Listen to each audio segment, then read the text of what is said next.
Hi అండి, welcome to cookies kitchen. సాధారణంగా మనం వంట చేసినప్పుడు ఈ ప్రాబ్లం ఎక్కువగా మనం ఫేస్ చేస్తాం. ఏంటి అంటే అన్నం ఒక్కొక్కసారి మిగిలిపోతూ ఉంటుంది. ఒక్కొక్కసారి కూర బాగున్నప్పుడు మొత్తం లైన్ చేస్తారు, ఒక్కొక్కసారి అసలు అన్నం కదలదు, చాలా మిగిలిపోతుంది. అలాంటప్పుడు దాన్ని మీరు వేస్ట్ చేయకుండా పడేయకుండా ఫ్రిడ్జ్లో పెట్టుకోండి. కానీ చల్లన్నం తినడానికి సాధారణంగా ఇష్టపడరు. కానీ అదే మిగిలిపోయిన అన్నంతో చక్కగా మనం జీరా రైస్ని ఎలా తయారు చేసుకోవాలో చూద్దామా. ఈ జీరా రైస్ని మిగిలిపోయిన అన్నంతోనే కాదు, ఫ్రెష్ రైస్తో కూడా మీరు చేసుకోవచ్చు. సో ముందుగా మనకు కావాల్సింది జీలకర్ర అండి. జీలకర్ర నేను ఇక్కడ 2 టేబుల్ స్పూన్స్ తీసుకున్నాను. అలాగే పొడుగ్గా కోసుకున్న ఒక ఉల్లిపాయ, పచ్చిమిరపకాయలు 4 చిన్న ముక్కలు, 2 ఎండుమిరపకాయలు, 12 నుంచి 15 వెల్లుల్లిపాయ రెబ్బలు, అలాగే ఫ్రెష్ కరివేపాకు తీసుకున్నాను. అన్నం ఎదుగోండి, రాత్రి మిగిలిపోయింది నాకు అన్నం, ఫ్రిడ్జ్లోంచి తీసాను చూడండి. ఇలా ఉంటుంది.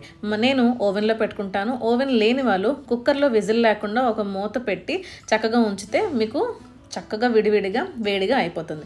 ఇప్పుడు ఒక ప్యాన్ తీసుకొని అందులో 5 టేబుల్ స్పూన్ల నూనె వేసి జీలకర్ర అంతా అందులో వేసి చక్కగా మనం ఫ్రై చేసుకోవాలి.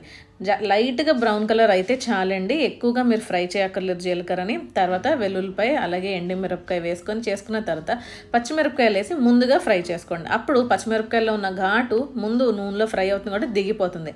ఆ తర్వాత బాగా కరివేపాకును కడుక్కొని కరివేపాకును ఇందులో వేసుకొని మళ్ళీ ఇంకోసారి మనం తిప్పుకున్న తర్వాత కట్ చేసుకున్న ఉల్లిపాయ ముక్కలు ఏవైతేనో వేసుకొని ఒకసారి మనం బాగా తిప్పుకోవాలి. 1 నిమిషం అయిన తర్వాత 1 టేబుల్ స్పూన్ నెయ్యి వేసి మళ్ళీ తిప్పుకుంటే ఈ నెయ్యి వేయడం వల్ల మంచి కమ్మనైన ఫ్లేవర్ అలాగే స్మెల్ కూడా వస్తుందండి.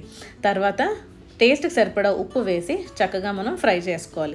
అది సిమ్లో పెట్టిన తర్వాత చూడండి, నేను వేడి చేసేసాను. చక్కగా పలుకుగా మళ్ళీ ఇలాగ సెపరేట్ అయిపోయింది. మీరు కుక్కర్లో పెట్టి చేసుకున్న, సిమ్లో పెట్టి విజిల్ లేకుండా చేసుకున్న మీకు ఇలాగే పొడిగా విడిపోయి వస్తుందండి.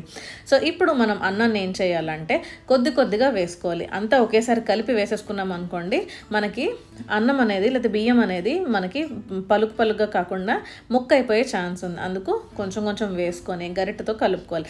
ఇలా గరిటెతో కలుపుకున్న తర్వాత చక్కగా మొత్తం స్ప్రెడ్ అయిపోయిన తర్వాత ఉప్పు తక్కువైతే చెక్ చేసుకొని మళ్ళీ వేసుకోండి. తర్వాత చూడండి, గరిటతో కాకుండా ఇలాగా 2 సైడ్లు కలైన్ ఎత్తి ఇలా మనం ముందుది వెనక్కి ముందుకి ఇలా ఎత్తి మనం ఇలా చేసినట్టయితే చక్కగా కింద భాగంలో ఉన్న రైస్ అంతా పైకి, పై భాగంలో ఉన్న రైస్ అంతా కిందకి వచ్చి నూనె ఉప్పు అన్నీ బాగా కలుస్తాయి అనమాట. గరిటె పెట్టకుండా అలా చేస్తే మొత్తం అంతా బాగా స్ప్రెడ్ అయ్యి బాగుంటుంది. అంతేనండి, చాలా సింపుల్ కదా. మనకి జీరా రైస్ ఎంత ఈజీగా అయిపోయిందో చూసారా.